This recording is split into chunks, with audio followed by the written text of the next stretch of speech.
Inquisitor, meet Hawke, the champion of Kirkwall. Though I don't use that title much anymore. Hawke, the Inquisitor. I figured you might have some friendly advice about Corypheus. You and I did fight him, after all.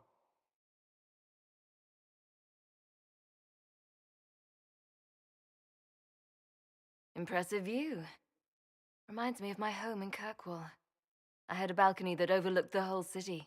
I loved it at first. But after a while, all I could see were the people out there depending on me. You're lucky it was just a single city. I've got half of Thedas. You're doing everything you can to protect them. Does it ever get any easier? I'll let you know. I don't envy you, Inquisitor. But I may be able to help you. Varric said that you fought Corypheus before. Fought and killed. The Grey Wardens were holding him, and he somehow used his connection to the Darkspawn to influence them. Corypheus got into their heads, messed with their minds, turned them against each other. If the Wardens have disappeared, they could have fallen under his control again. If that's what happened to the Wardens, do you think we can free them? It's possible, but we need to know more first. I've got a friend in the Wardens. He was investigating something unrelated for me. His name is Loghain. The last time we spoke, he was worried about corruption in the Warden ranks. Since then, nothing. Corypheus would certainly qualify as corruption in the ranks. Did your friend disappear with them? No. He told me he'd be hiding in an old smuggler's cave near Crestwood. If you didn't know about Corypheus, what were you doing with the Wardens? The Templars in Kirkwall were using a strange form of lyrium. It was red. I'd hoped the Wardens could tell me more about it.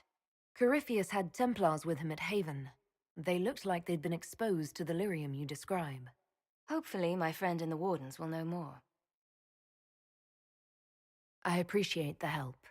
I'm doing this as much for myself as for you. Corypheus is my responsibility. I thought I'd killed him before.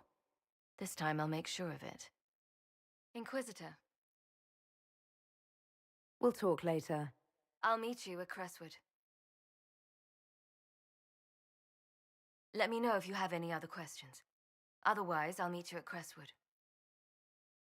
I heard you had family and friends in Kirkwall. Where are they now?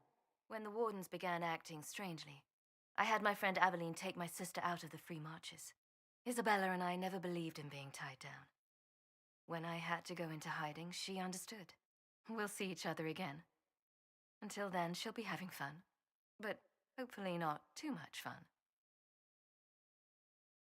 I assume Varric's been feeding you information about the Inquisition. What did he say about me? Only good things, I promise. I was a little surprised, actually. Varric isn't one for religion in general, but he thinks highly of the Inquisition. I think the exact phrase was, has a good shot at fixing Blondie's mess. You said you thought you killed Corypheus. The Grey Wardens had him imprisoned. They used my father's blood in a ritual to seal Corypheus inside. But he could still reach out and influence the Warden's thoughts. He sent them after me. And I didn't just think I killed him. When the fight was done, he was dead on the ground. Maybe his tie to the Blight somehow brought him back, or maybe it's old Tevinter magic, but he was dead, I swear it. Where did you go after the mages rebelled? I heard the Chantry might be sending an exalted march to Kirkwall to put down the rebellion. I hoped that leaving would save lives and force the Divine to divide her forces to come after me. As it turned out, I needn't have bothered. All the circles started rising up and the exalted march never came. I'd like to know more about Anders. What was he like? I don't know if there ever was just an Anders. He was crazy. By the end, there was nothing left in him, except this insane need to start a war no one could win. We'll talk later. Right.